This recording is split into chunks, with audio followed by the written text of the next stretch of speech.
Je m'appelle Baudiel Fall, je suis spécialiste de programme pour l'Organisation internationale de la francophonie et je travaille plus particulièrement au sein de l'Institut de la francophonie pour l'éducation et la formation qui est situé à Dakar, au Sénégal, et je coordonne le programme ELAN, donc École et langue nationale en Afrique.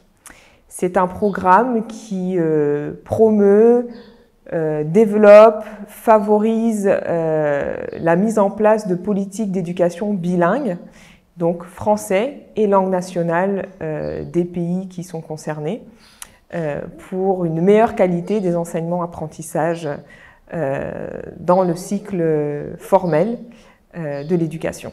Je travaille pour le programme ELAN depuis près d'une dizaine d'années maintenant.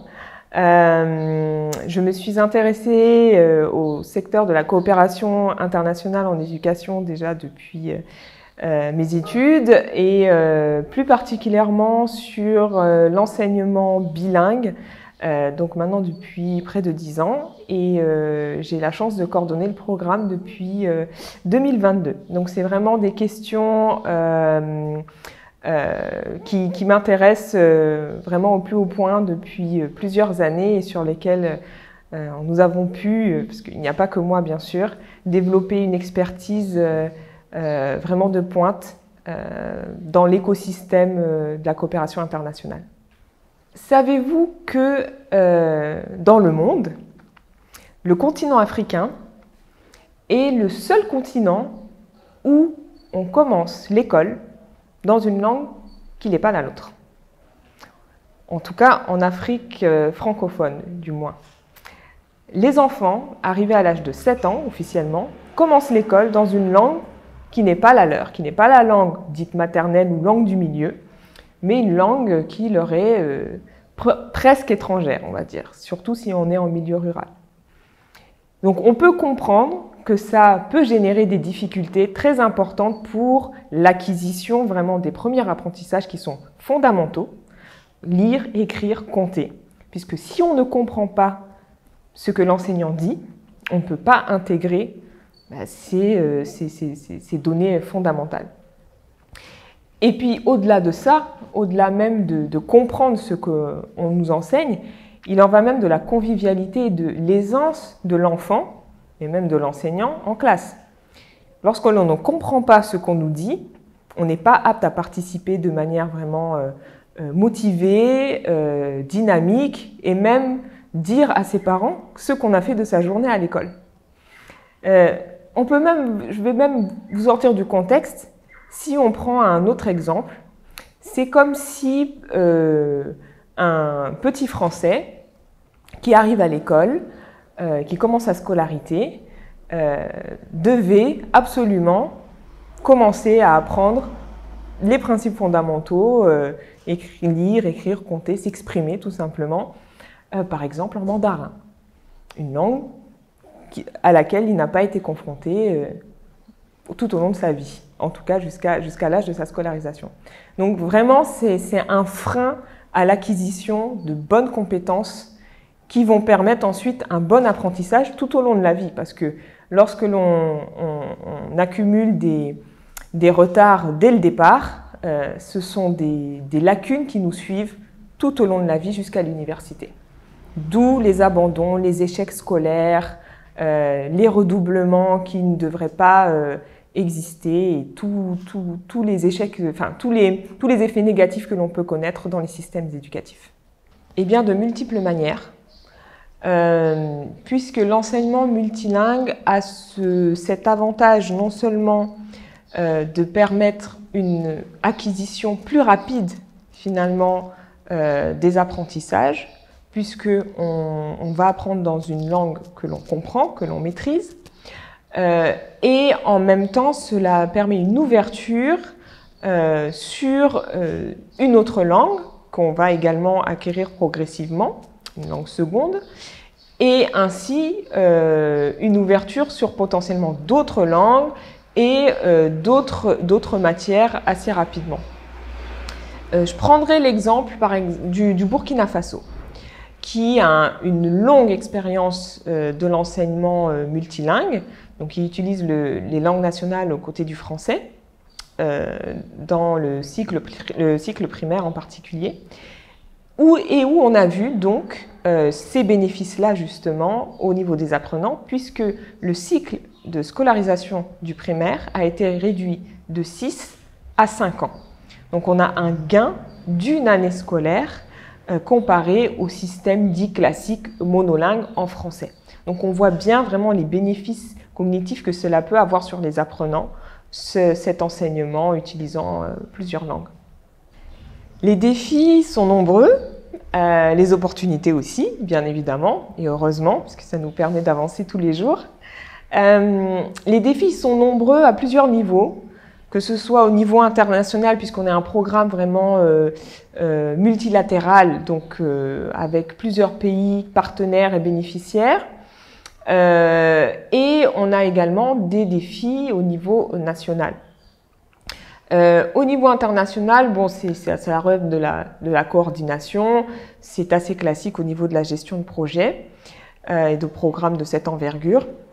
Mais je dirais que vraiment ce qui est le plus important et avec le plus d'enjeux, ce sont les défis nationaux que cela peut poser. Il y en a vraiment de toutes sortes, mais je dirais que les principaux sont ceux liés à la gouvernance et les implications politiques que cela peut avoir de mettre en place des programmes multilingues et notamment passer de projets dits pilotes où on essaye de mettre en œuvre donc un programme multilingue dans quelques écoles pilotes. Une fois que l'on voit que ça marche et que ça a des effets positifs sur les apprenants avec des évaluations, bien entendu avec des données sourcées et validées scientifiquement, il faut ensuite passer à une autre échelle, c'est-à-dire le déploiement au niveau national. Et c'est ce qui peut poser bien souvent des difficultés puisque c'est un engagement politique fort qu'il faut avoir au niveau gouvernemental, puisque c'est une politique nationale qu'on veut changer, c'est un système éducatif en entier qu'on veut réformer. Donc c'est l'un des plus grands défis qu'on a dans la mise en œuvre de ce genre de programme. Mais ce sont des opportunités énormes puisque, comme on a pu le dire précédemment, les gains pour les apprenants sont vraiment très très importants. Et cela se fait au bénéfice du système lui-même. C'est-à-dire qu'on a des effets internes et externes au système qui sont non négligeables.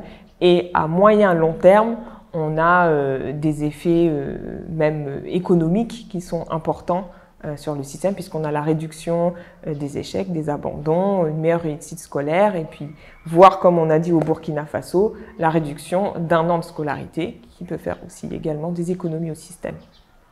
Je pense qu'actuellement, nous sommes à un stade où il y a un consensus international sur l'enseignement biplurilingue ou multilingue, comme on peut l'appeler, puisque on peut dire que toute la communauté internationale est d'accord pour dire qu'il y a de réels bénéfices à mettre en place ce type d'enseignement, apprentissage. Maintenant, les défis qui se posent aux acteurs principaux, que ce soit les enseignants, que ce soit les formateurs, les décideurs, c'est la question des préalables et des bons outils à mettre en place. Quand je dis bons outils, c'est vraiment assez large. Cela va des outils nécessaires pour les enseignants, enfin les formateurs et les enseignants, c'est-à-dire le matériel pédagogique et didactique, les guides du maître, les manuels de l'élève, la terminologie nécessaire dans les langues, enfin vraiment tous les outils nécessaires à l'enseignement-apprentissage dans la classe, et également le renforcement de capacité de ces acteurs à l'utilisation de ces outils. Il ne faut vraiment pas négliger ces deux aspects, parce qu'on pourrait penser de manière, de prime abord, qu'être un enseignant locuteur de telle ou telle langue permet de l'enseigner en classe. Or, une langue de scolarisation, une langue pour qu'elle devienne vraiment une langue, un outil scolaire, il y a vraiment des préalables à respecter. Elle doit être outillée en conséquence et on doit vraiment mettre à disposition le matériel nécessaire et adéquat dans les classes pour que cet enseignement puisse réellement se faire. Et pour les décideurs, il faut également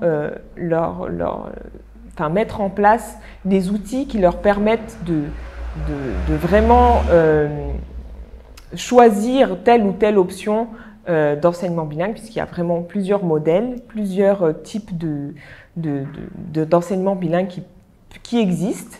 Et donc, on doit leur présenter ces différents modèles, présenter des modèles de planification, c'est très important, pour pouvoir justement planifier une réforme de cette envergure, qui est une réforme systémique.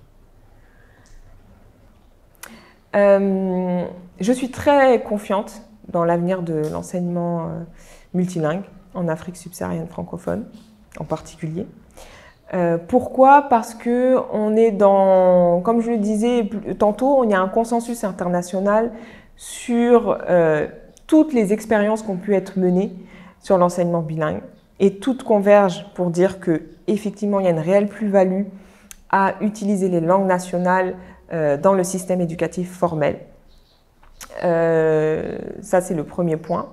Et le deuxième point, c'est qu'on est dans un stade, une phase du monde où on a des revendications nationales qui sont de plus en plus marquées. On a une affirmation aussi de l'identité propre de chaque État-nation.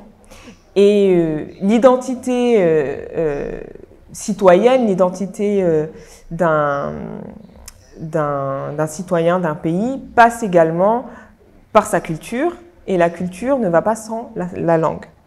Donc c'est vraiment des choses qui sont imbriquées et qui sont nécessaires pour le développement des pays et des États-nations. Et donc, qui dit l'affirmation et une meilleure reconnaissance, une meilleure valorisation des langues nationales doit également passer par le système éducatif. Donc on ne peut pas juste se contenter de parler la langue dans la rue, si je puis dire, mais il faut qu'elle soit intégrée finalement à la vie quotidienne, qu'elle soit à l'école, dans l'administration, etc. Donc vraiment, moi, je suis confiante. Je pense qu'on est dans une phase où les pays ne peuvent pas faire marche arrière. On a plusieurs pays qui ont déjà choisi officiellement d'aller vers ces réformes de leur système éducatif. Et c'est en bonne voie. Les choses se mettent en place. Donc, je pense qu'on aura de plus en plus de pays qui auront un système réformé d'ici quelques années. Moi, j'appelle vraiment tous les acteurs des pays à poursuivre les efforts de déploiement de l'enseignement bilingue. Je parle de déploiement et de passage à l'échelle. Je pense qu'on a dépassé le stade de l'expérimentation. Elle est déjà suffisamment étudiée, suffisamment dotée de données pour qu'on sache que ça fonctionne. Et donc maintenant, l'appel vraiment qu'on fait, c'est de mettre en place les activités, les actions pour passer à un autre stade, qui est celui vraiment de l'extension, généralisation de l'enseignement bilingue. Et c'est pour ça qu'à l'occasion de la Journée internationale des langues maternelles, donc le 21 février de cette année, 2024, vraiment on invite tous les pays à mettre en place des actions de sensibilisation, de plaidoyer, de valorisation des langues nationales à l'intention de toute la population pour vraiment marquer cette journée qui est très importante et qui j'en suis persuadée, le sera de plus en plus dans les années à venir.